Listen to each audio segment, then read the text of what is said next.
Hello అండి. Welcome to N V home kitchen. ఇది నేను నా క్లౌడ్ కిచెన్‌లో ఇచ్చే పొంగలండి. ముందు ఒక గ్లాసు పెసరపప్పు, ఇంకా బియ్యంని వేయించుకొని, ఒకసారి కడిగి కుక్కర్‌లో వేసుకోవాలి.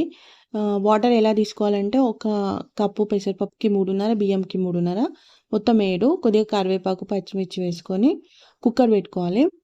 ఒక 4 విజిల్స్ తర్వాత తీసుకోవాలి. చూడండి కన్సిస్టెన్సీ ఒకవేళ ఇలా గట్టిగా ఉన్నట్టయితే కొద్దిగా వాటర్ యాడ్ చేసుకొని మనం లూజ్ చేసుకోవాలి. తర్వాత దీనిని పక్కన పెట్టుకొని ఎప్పుడైతే మనం కుక్కర్ పెడతామో అప్పుడే కాజు, మిరియాలు, ఇంగువ, పచ్చిమిర్చి, కరివేపాకు, జీలకర్ర అన్నీ రెడీ చేసి పెట్టుకోవాలి. దీన్ని పక్కన పెట్టేసుకొని మెయిన్ వచ్చేసి గీ అండి. పొంగల్కి గీ చాలా ఇంపార్టెంట్. ఆయిల్ అస్సలు వేసుకోవద్దు, బాగుండదు. ఒక 2-3 స్పూన్ల గీ వేసుకొని, మీ ఇష్టం అండి ఎంతైనా వేసుకోవచ్చు గీ. నేనైతే ఇక్కడ ఒక 3 స్పూన్స్ వరకు వేస్తున్నా. తర్వాత కాజు వేయించుకొని, మిరియాలు, జీలకర్ర, కరివేపాకు ఇవన్నీ వేసుకోవాలి.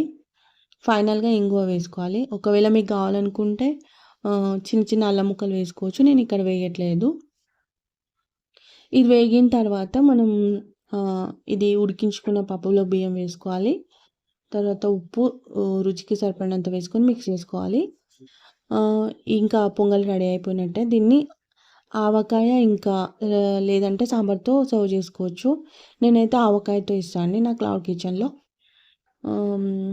ఇంకా నేను బియ్యము, పెసరపప్పు ముందే రోస్ట్ చేసి పెట్టుకుంటా కాబట్టి నేను ఇచ్చిన టైంలో ఇది కంప్లీట్ చేయగలుగుతా. Thanks for watching. Please like and subscribe.